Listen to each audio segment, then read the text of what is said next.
कि 75 साल बाद यह महामाघ मेला जो लग रहा है, हम साधु संतों के लिए और जगत भगत के लिए बहुत पुण्य की बात है। हम लोग खुले आसमान में अपना सीताराम का भजन कर रहे हैं और प्रसाद भोजन बना के पा रहे हैं। इसी स्थिति में हैं हम लोग। नमस्कार, मैं हूं शिव पांडे और आप देख रहे हैं अखंड भारत बुलेटिन। महाकुंभ के बाद एक बार फिर से महामाघ मेला की चर्चा शुरू है। तैयारियां शुरू हो गई हैं और जमीन का आवंटन भी शुरू हो गया है। दंडी बाड़ा की बात करें, आचार बाड़ा की बात करें, खाक चौक की बात करें, इन सभी को जमीन का आवंटन हो गया है। और आप देख रहे हैं तैयारियां भी शुरू हो गई हैं। साधु संतों ने आना शुरू कर दिया है। यहाँ पर जो भी साधु संतों की तैयारियां होती हैं, बसावट का काम होता है, वो शुरू हो गया है। और अगर देखा जाए तो यहाँ पर आप देख रहे हैं सामने एक गाड़ी खड़ी है जिसमें लिखा हुआ है दिगंबर अखाड़ा, और ये गाड़ी है महाराष्ट्र की।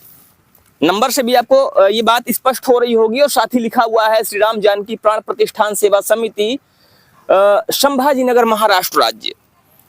तो दूर दूर से संतों का आना शुरू हो गया है और संतों की तैयारियां भी शुरू हो गई हैं। हालांकि यहाँ पर अभी कोई बहुत ज्यादा व्यवस्था दिख नहीं रही है। यहाँ साधु संत जो भी हैं वो भी खुले आसमान के नीचे दिखाई दे रहे हैं। आइए बात करते हैं इन लोगों से और समझते हैं कि तैयारियां क्या हैं, तैयारियों की स्थिति क्या है और किस तरह से आने वाले महामाघ मेला को लेकर, जिसकी बात की जा रही है पिछले 75 सालों के बाद ये विशेष संयोग की जो बात की जा रही है, तो इसके विषय में यहाँ पर आने वाले साधु संतों क्या कहना है। महाराज जी प्रणाम। भैया कल्याण मस्तु।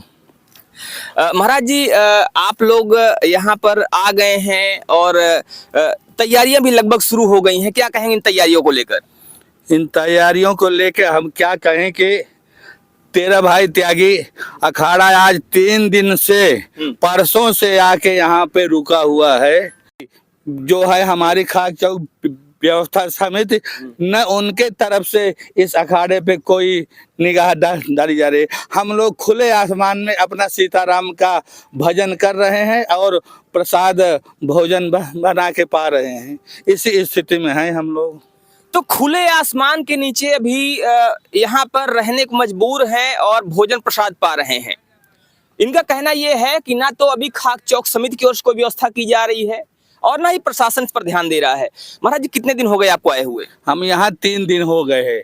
परसों हमारी जमीन कटी है दोपहर में, और 2 घंटे बाद हम ये तेरा भाई त्यागी हमारा खालसा यहाँ पे अपना सामान लाके रख दिया है। तब से हम लोग खुले आसमान में हैं।